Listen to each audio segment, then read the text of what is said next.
नमस्कार, आपका स्वागत है हमारे YouTube चैनल पर। आज मैं आपके लिए लेकर आई हूँ कक्षा 6 सामाजिक एवं राजनीतिक जीवन का अध्याय 1। अध्याय का नाम है विविधता की समझ। इस वीडियो में हम इस पाठ के प्रश्न अभ्यास, बहुविकल्पीय प्रश्नोत्तर और अति लघु उत्तरात्मक प्रश्न करेंगे। अगर आप मेरे चैनल पर नए हैं और अभी तक आपने मेरे चैनल को सब्सक्राइब नहीं किया है तो प्लीज़ सब्सक्राइब कर लें और बेल आइकन को ज़रूर दबाएं। मैंने अपने चैनल की प्लेलिस्ट में सब्जेक्ट वाइज लिस्ट डाली हुई है। आप जिस भी सब्जेक्ट के लेसन को देखना चाहते हैं मेरे चैनल की प्लेलिस्ट में जाकर उसे देख सकते हैं। तो चलिए पाठ की अब शुरुआत करते हैं।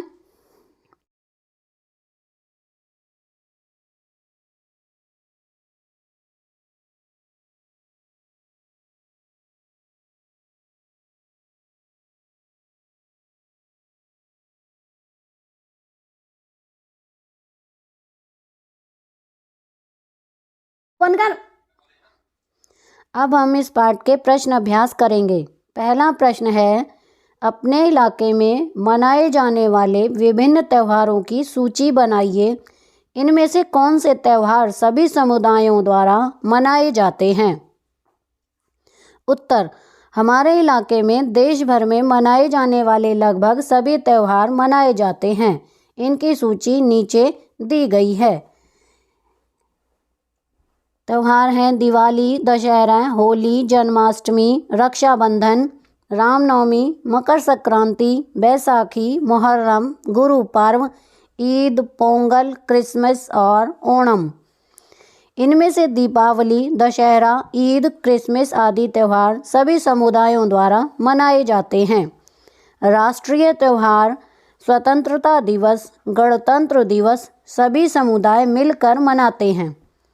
प्रश्न 2, आपके विचार से भारत की समृद्धि एवं विविध विरासत आपके जीवन को कैसे बेहतर बनाती हैं?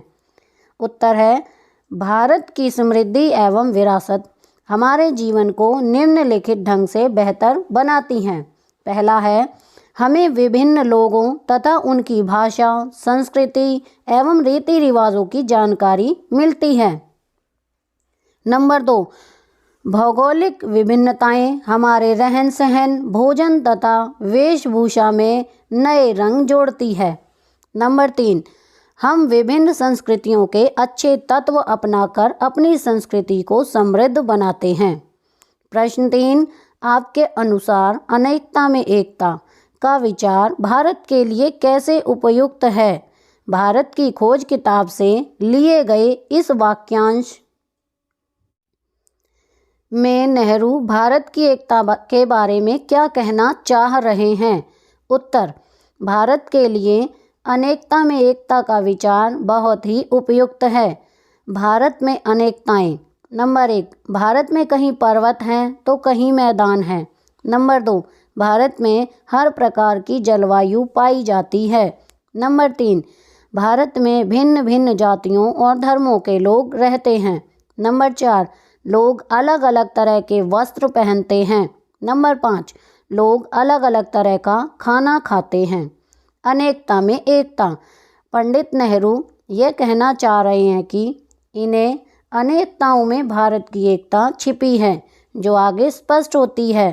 पहला है, भौगोलिक दृष्टि से पूरा देश एक इकाई है। नंबर 2, राजनीतिक दृष्टि से भी भारत एक देश है। और नंबर 3, भारतीय संस्कृति देश की साझी संस्कृति है। प्रश्न 4, जलियांवाला बाग हत्याकांड के ऊपर लिखे गए गाने की उन पंक्ति को चुनिए जो आपके अनुसार भारत की एकता को निश्चित रूप में झलकाती है। उत्तर, मेरे विचार से इस पंक्ति में भारत की एकता निश्चित रूप से झलकती है। हिंदू और मुस्लिम की होती है आज होली, बहते हैं एक रंग में। प्रश्न 5, लद्दाख एवं केरल की तरह भारत का कोई एक क्षेत्र चुनिए और अध्ययन कीजिए कि कैसे उस क्षेत्र की विविधता को ऐतिहासिक और भौगोलिक कारकों ने प्रभावित किया है। क्या ये ऐतिहासिक एवं भौगोलिक कारक आपस में जुड़े हुए हैं? कैसे? उत्तर, हम महाराष्ट्र को लेते हैं इसकी विविधता को निम्नलिखित ऐतिहासिक तथा भौगोलिक कारकों ने प्रभावित किया है। ऐतिहासिक कारक है नंबर 1 विदेशों के साथ व्यापार, नंबर 2 भारत का माल विदेश में जाना और विदेशी माल का आयात। भौगोलिक कारक नंबर 1 पठारी उच्चावच, नंबर 2 सम जलवायु, नंबर 3 कम वन क्षेत्र और नंबर 4 कृषि का विस्तार। ये भौगोलिक तथा ऐतिहासिक कारक आपस में पूरी तरह से जुड़े हुए हैं। उदाहरण के लिए यहाँ की कपास की खेती मुंबई को सूती वस्त्र उद्योग का बहुत बड़ा केंद्र बना दिया। प्रश्न 6 हरियाणा तथा उसके पड़ोसी राज्य की अलग अलग विशेषताओं से संबंधित सूचना विभिन्न स्रोतों से एकत्रित करके निम्न सारणी को पूरा करो। उत्तर विशेषताएं, सबसे पहले हम हरियाणा की विशेषताएं करेंगे। तो हरियाणा का भोजन है गेहूं, चना, बाजरा, दालें। पहनावा है कुर्ता, धोती, घाघरा, पगड़ी। और नदियां हैं यमुना, घ। त्यौहार है तीज, होली, दिवाली, दशहरा। और ऐतिहासिक स्थान है कुरुक्षेत्र, पानीपत और हिसार। आगे है हिमाचल प्रदेश, इसका भोजन है गेहूं, चावल, दालें, सब्जियां। हिमाचल प्रदेश का पहनावा है कुर्ता, पायजामा, टोपी, जैकेट। हिमाचल प्रदेश की नदियां हैं सतलुज और व्यास। हिमाचल प्रदेश के त्यौहार हैं शिवरात्रि, दशहरा, दिवाली, लवी मेला। और ऐतिहासिक स्थान हैं डलहौजी, शिमला, कुल्लू और मनाली। पंजाब, पंजाब का भोजन है मक्की की रोटी, साग, गेहूँ। पहनावा है सलवार, कुर्ता, पगड़ी, तहमद। नदियां हैं सतलुज, व्यास। पंजाब का त्यौहार है गुरु पर्व, बैसाखी, होली, दिवाली। ऐतिहासिक स्थान है अमृतसर, तरनताल और सरहिंद। राजस्थान, राजस्थान के विशेषताओं में भोजन है गेहूं, दालें और चूरमा। पहनावा है राजस्थान का धोती, कुर्ता, पगड़ी, साड़ी। राजस्थान की नदियां हैं लूनी। और राजस्थान के त्यौहार हैं दिवाली, होली, दशहरा। ऐतिहासिक स्थान हैं जयपुर, जोधपुर, चित्तौड़ और अजमेर। आगे है उत्तर प्रदेश, उत्तर प्रदेश का भोजन है गेहूं, चावल, दालें। पहनावा है पैंट, कमीज, कुर्ता, पायजामा, साड़ी। उत्तर प्रदेश की नदियां हैं यमुना और गंगा।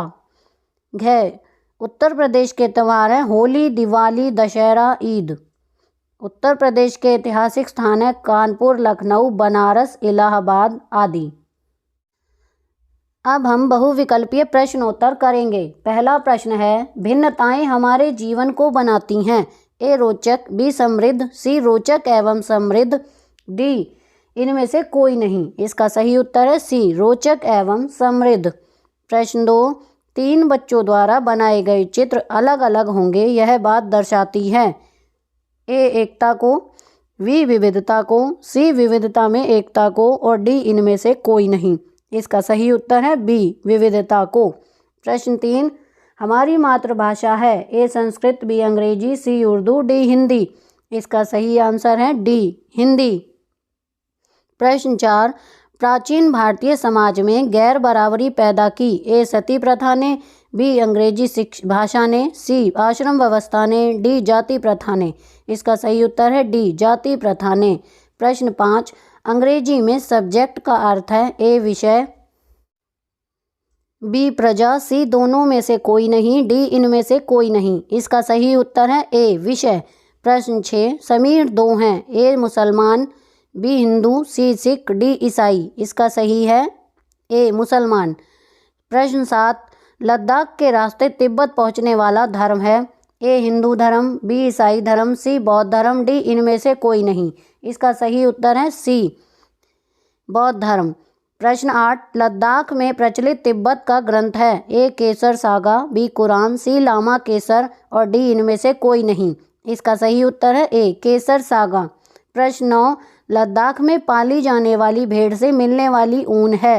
ए nylon, B pashmina, C fibre, D इनमें से कोई नहीं। इसका सही उत्तर है बी पश्मीना। प्रश्न 9 प्रश्न 10, केरल भारत में स्थित है? ए पूर्व में, बी उत्तर पूर्व में, सी दक्षिण पश्चिम में, डी दक्षिण पूर्व में। इसका सही उत्तर है सी दक्षिण पश्चिम में। प्रश्न 11, इब्न बतूता भारत में आया? ए यूरोप से, बी अफगानिस्तान से, सी रूस से, डी मोरक्को से। इसका सही उत्तर है डी मोरक्को से। प्रश्न 12, केरल का प्रमुख त्यौहार है? ए पोंगल, बी ओणम, सी तीज, डी लोहड़ी। इसका सही उत्तर है बी ओणम। प्रश्न 13, केरल के लोग निम्न धर्म का पालन करते हैं? ए यहूदी धर्म, बी इस्लाम धर्म, सी ईसाई धर्म, डी उपरोक्त सभी। इसका सही उत्तर है डी उपरोक्त सभी। भारत का शक्ति स्रोत माना गया है उसकी? ए विविधता को, बी जलवायु को, सी महिलाओं को, डी इनमें से कोई नहीं। इसका सही उत्तर है ए विविधता को। अब हम अति लघु उत्तरीय प्रश्न करेंगे। पहला प्रश्न है, जलवायु की दृष्टि से लद्दाख कैसा प्रदेश है? उत्तर रेगिस्तानी। प्रश्न 2, मछली पकड़ने के जाल को चीन में क्या कहते हैं? उत्तर है चीनावला। प्रश्न 3, केरल के लोग तलने के लिए जिस बर्तन का प्रयोग करते हैं उसे क्या कहते हैं? उत्तर है चीना चट्टी। प्रश्न 4, अरबी और यहूदी व्यापारियों ने भारत में प्रवेश किस मार्ग से किया? उत्तर है केरल से। प्रश्न 5, तुम्हारी मातृभाषा कौन सी है? उत्तर हिंदी। प्रश्न 6, किस प्राचीन व्यवस्था ने समाज में गैर बराबरी पैदा की? उत्तर जाति व्यवस्था ने। प्रश्न 7, कौन सी चीज़ें हमें अपनी विविधताओं के प्रति सम्मान की याद दिलाती हैं? उत्तर है गीत तथा प्रतीक। प्रश्न 8, लद्दाख कहाँ है? उत्तर है लद्दाख भारत के उत्तर में स्थित एक केंद्र शासित प्रदेश है। प्रश्न 9, लद्दाख के रास्ते कौन सा धर्म तिब्बत पहुंचा? उत्तर बौद्ध धर्म। प्रश्न 10, भारत को अनेकता में एकता की उपमा किसने दी? उत्तर पंडित जवाहरलाल नेहरू ने। प्रश्न 11, भारत के किस प्रदेश को छोटा तिब्बत कहा जाता है? उत्तर लद्दाख को। प्रश्न 12, केरल कहाँ स्थित है? उत्तर भारत के दक्षिण पश्चिमी कोने में। प्रश्न 13, केरल में आने वाले एक विदेशी यात्री का नाम बताओ। उत्तर है इब्न बतूता। प्रश्न 14, केरल में आने वाले पुर्तगाली नाविक का नाम बताइए। उत्तर वास्को डी गामा। प्रश्न 15, भारत की खोज नामक पुस्तक किसने लिखी? उत्तर है पंडित जवाहरलाल नेहरू ने। प्रश्न 16, भारत के राष्ट्रगान का लेखक कौन था? उत्तर है श्री रविंद्रनाथ टैगोर। प्रश्न 17, केरल के प्रमुख त्यौहार का नाम बताओ। उत्तर ओणम। प्रश्न 18, ओणम का एक विशेष आकर्षण बताइए। उत्तर नाव प्रतियोगिता। प्रश्न 19, भारत में वर्तमान समय में कितने राज्य एवं केंद्र शासित प्रदेश हैं? उत्तर हैं भारत में 28 राज्य एवं 9 केंद्र शासित प्रदेश हैं। तो इसके साथ ही हमारा पार्ट 1 का प्रश्न अभ्यास का कार्य पूरा हो गया है। अगली वीडियो में मैं आपको पार्ट 2 विविधता एवं भेदभाव पाठ के प्रश्न अभ्यास, अति लघु उत्तरात्मक प्रश्न और बहुविकल्पीय प्रश्नोत्तर करवाऊंगी। आपको मेरी ये वीडियो कैसी लगी मुझे कमेंट करके ज़रूर बताएं। प्लीज़ मेरे चैनल को लाइक करें, शेयर करें और सब्सक्राइब करना ना भूलें। Thank you.